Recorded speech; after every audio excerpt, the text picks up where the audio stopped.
Learning the balance between love and boldness has been something that I have been working on for a while now, right? And I'm learning more and more, but it's for sure work. Both love and boldness is very essential to your Christian development. Balancing them is the challenge, okay? So let's talk about it. Hey, TaNia Thomas here, Jesus lover, dedicated wife and mom, serial entrepreneur, and extraordinary real estate broker.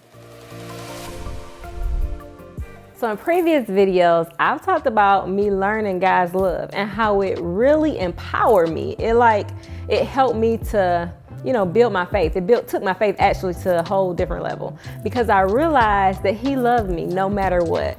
So that helped me to receive His grace. I also share how the Lord showed me how to extend that same grace to others. Now that's the difficult part. Being selfless, putting my feelings aside and loving others through their mistakes.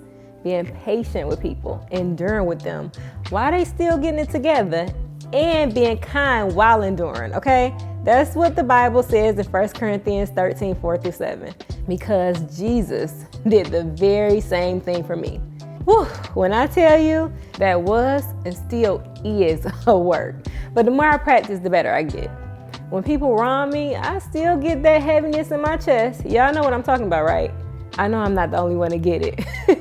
You know that heaviness you get when you can probably knock somebody's head off. Don't act like I'm just the only one. Maybe it's just the East Side thing. I don't know. But it comes every time, but I've learned to resist it for the most part.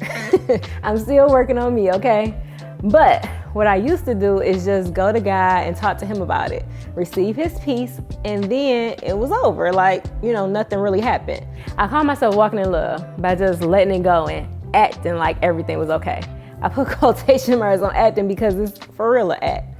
You can try all you want, but if you don't address things, well, I can only speak for myself. If I don't address things, I'll forgive a person, but part of my heart disconnects from them.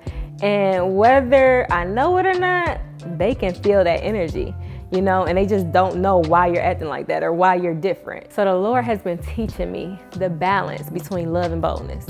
I'm learning to address things in love, right? Once all that heat is gone and I've talked to God and received His peace in the situation, instead of moving on like nothing happened, I take it a step further. I ask God to show me how to address it.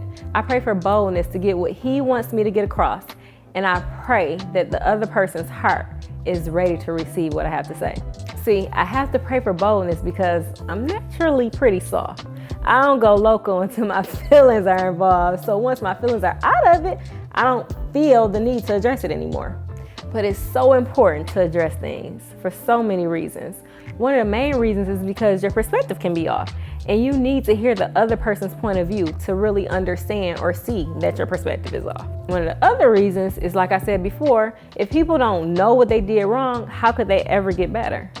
Before I address anything, I make a decision in my heart that no matter how they respond, I've already forgiven them. I'm not addressing it for an apology. I'm addressing it so that they can be better in the future, and really so that I can be totally free. Now, some people are prideful and don't want to hear or receive what they did wrong, no matter how loving you are when you address it. I was like that before, just blind by pride. It took me a minute to see my faults, but thank God for Jesus. Anyway, what they receive is not your part. You addressing it is.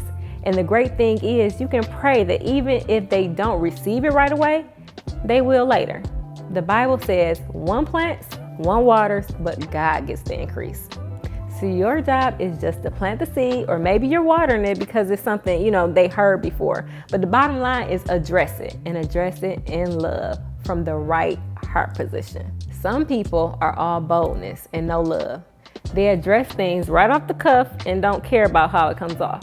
When I say have the right heart position, I mean, think to yourself, am I saying this to get the heat off my chest or so that the other person can really receive it? What's your motive? And allow the Lord to speak through you. Make sure they feel the love before, during, and after the conversation. Jesus turned the other cheek. He died for the very people that crucified Him. That's unconditional love. But He definitely told them about themselves. He made sure everyone heard the truth, whether they received it right then or not. I pray that this helped you because it has been an ongoing lesson for me for sure. Is it anyone you need to have a tough conversation with? If so, make sure you include God in it. Pray first and then go and do it. It's really freeing. You'll see. Let me know in the comments if this helped you. And if you want to see more content like this, make sure you like, subscribe, and hit the notification bell.